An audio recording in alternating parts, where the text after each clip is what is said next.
At first glance, nothing stands out. Everything blends together, seeming fine, ordinary. But when it comes to this, it hides behind the face. Yet, it's more important than most care to say. Mental health exists in everyone, but for some, it's their worst nightmare. But you wouldn't know it, would you? And who seems to even care?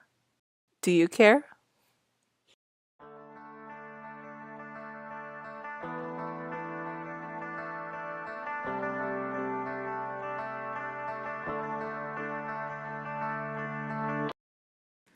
Depression in our society is not obvious when walking down the street or the hallway, but simply open your laptops, your smartphones, your tablets, and do maybe one Google search and you will be blown away.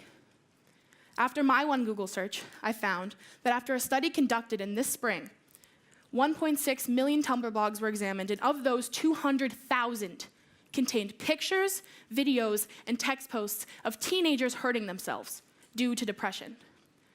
Is it because we now have the technology to express an ever-present feeling, or is it something greater? Clearly, these disorders are serious, and the bad news is they are currently on the rise in teens in the United States, especially when it comes to depression. From 2005 to 2015, depression rose significantly among Americans aged 12 and older, with the most rapid increases seen in young people, from 6.6% to 7.3%. The rise was most rapid among those ages 12 to 17, increasing from 8.7% in 2005 to 12.7% in 2015. Other studies suggest that over the past decade, the rate of adolescents reporting a recent bout of clinical depression grew by 37%. We also decided to conduct our own survey for our own friends and peers to take. The results we received were unfortunate, yet expected.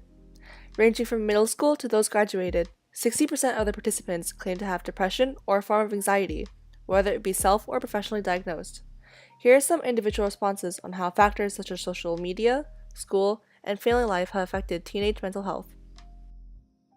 I am affected by exposure to negative things. I am affected by people talking crap. I am affected by negative comments. There's too much pressure to post. I'm scared. Sometimes social media can be too stressful to keep up with. I'm influenced by social media. I see things, and it makes me sad. I see things I want to be, but I can't be. And that hurts. School's given me a lot of stress. I can't sleep. There's no time for sleep. There's too much work. Teachers give me anxiety coming to their class, because I feel like they will continue to embarrass me in front of people because of my low grades. School is one of the biggest stress points in my life.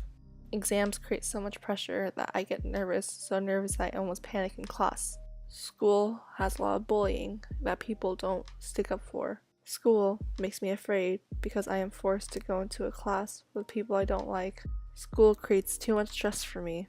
Others create stress. School gives me fear. Not many people realize just how many things teens have to deal with today that can trigger a mental disorder. What is most concerning, though, is that out of all of those who took our survey, only 38.7% of those with a mental disorder claim to be currently seeking help. This is most likely due to the stigma around being open about your mental disorder. When we asked in our survey if anyone had ever been told not to talk about their mental health, 50.9% said they had. There are some that believe one's mental health is something that should be kept private, and that focusing on grades and goals is more important. We agree that one's mental health shouldn't be shared with everyone they meet, and that reaching goals as well as achieving success should be top priority. However, if a mental disorder is keeping one from reaching those goals and successes, it can't be ignored. If ignored for long enough, these disorders can lead to one of the worst outcomes there is. According to experts, mental disorders like depression that are left untreated is the strongest risk factor for suicidal behavior. Recent studies show that suicide attempts have been increased in recent years, especially among young women.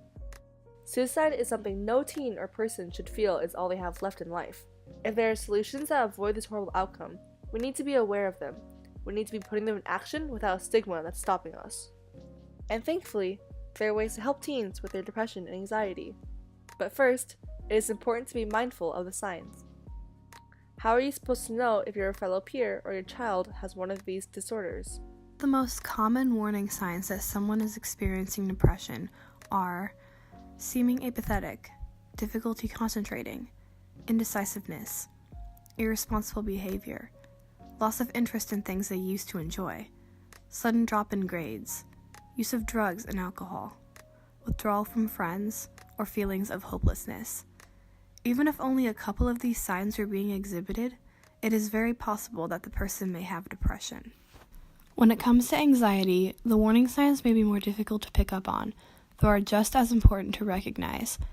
It depends on the type, but generally, if someone consistently has feelings of panic, fear, or uneasiness, has trouble sleeping, experiences frequent panic attacks, or is continuously nauseous, they may very well have a form of anxiety.